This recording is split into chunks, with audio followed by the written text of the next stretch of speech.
How you guys doing?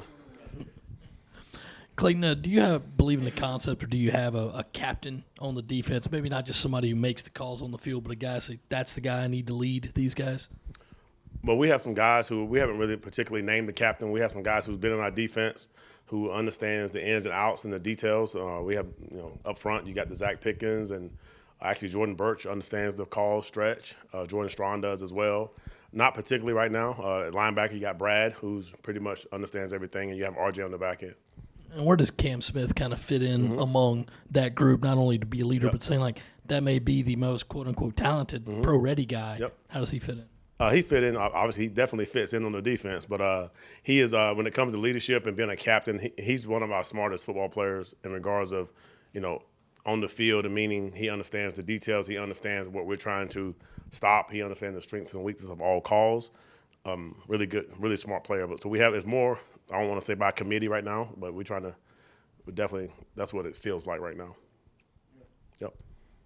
The depth chart that was released earlier this week had Mo as a starter in the middle. What has him at the top? What have you seen from him these last 3-4 weeks that's got him right there? So Mo Kaba is one of those football players who's I think was born to play football. Just his mentality, his intensity that he brings to practice. I think that the way he practices, the way he plays, and just his physicality, his skill set makes him a really good linebacker. Kind of sticking with Mo, but just you mentioned his skill set. What about his skill set and what he's able to do on the field really translates to what you're asking him to do in your scheme? Well, the main thing with him is just his physical makeup. I mean, he's 6'2", 240 right now, and he runs very well. And I mean, he has some things that he wants to work on too, as far as of just getting off blocks and diagnosing plays and reading, reacting versus being reactive on plays. But I think right now he's working on it. His skill set to me is he can run, he can hit, he has range. He also can play inside.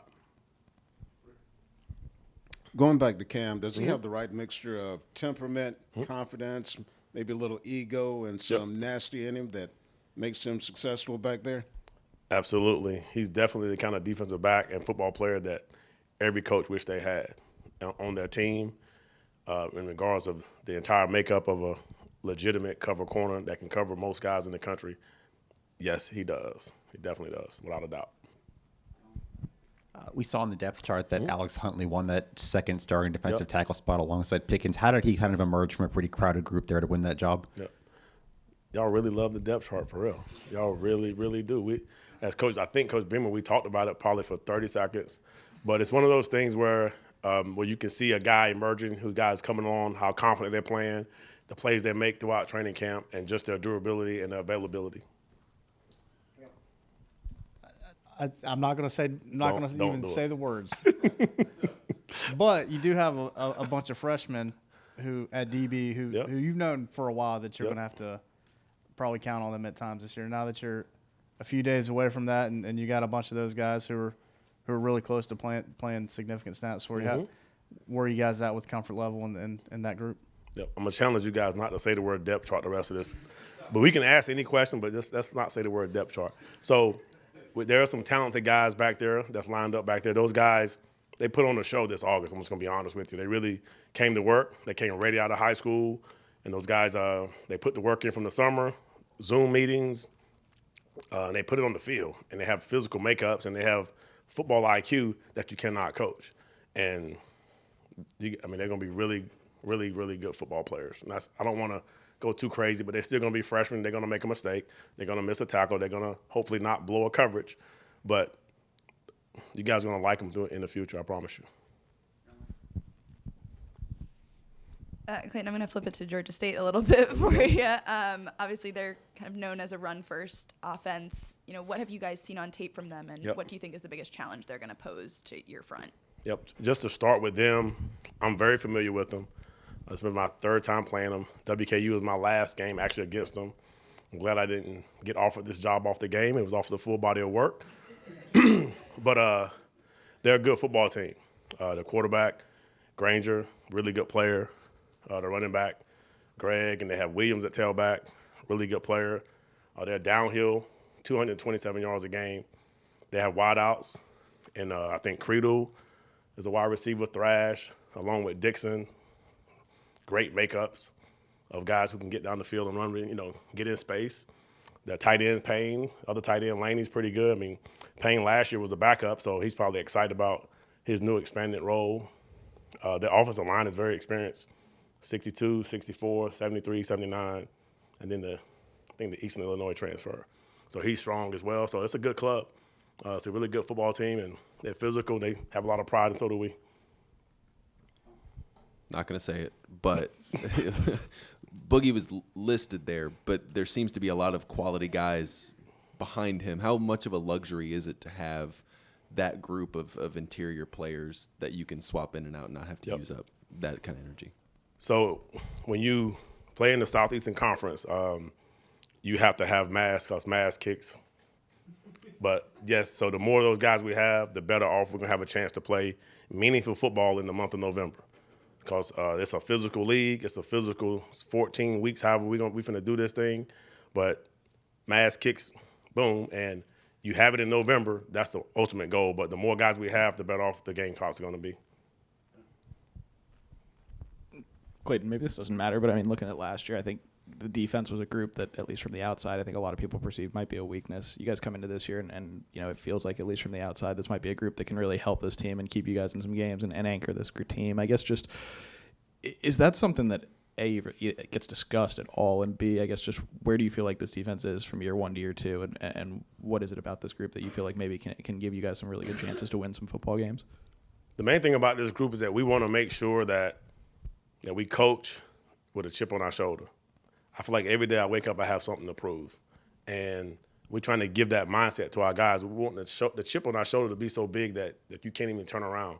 Like, that's the mindset from day one. Like, we have something to prove.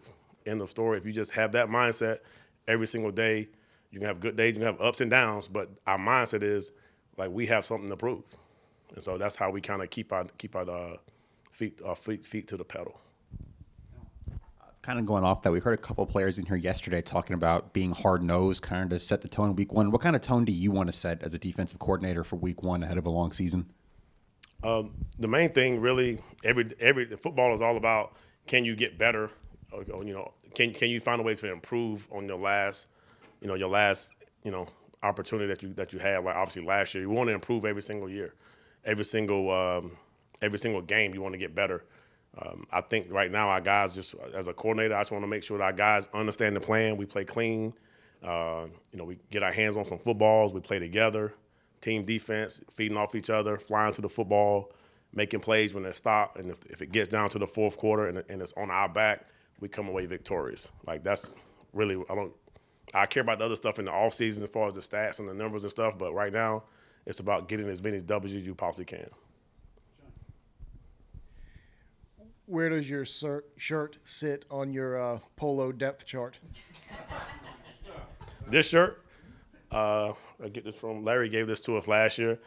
This is the first season press conference. I literally went through the thing and I actually said this is the one for the day. So to this week, it was first in line. My closet's kind of color coded, so it was kind of easy to get to it. Yes. When you've got two, this is kind of an X's and O's question, but when you got two wide receivers running a rub route or a pick route or whatever you guys like to call it, who's more likely to get picked? Is it the slot corner or is it the outside guy, or does it depend on the offense or what they're doing? What's your name again, sir? Richard. That's a question. All right. That's the kind of question that football coaches want. That was decent. That was a decent question, but that's a question. That's a question. All right. So his question was, some of you guys that may not understand what he's talking about, that sounds like a mid-level question. So when two receivers are trying to pick each other, the guy that's on the inside is more likely the one to get bumped into.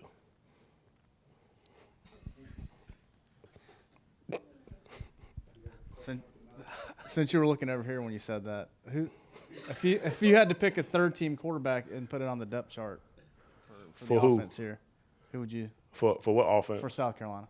For South Carolina, if I was in charge of our quarterbacks? Yeah, there's not a third-team quarterback on there. Bro, you're not finna set me up on that one, man. Come on, man.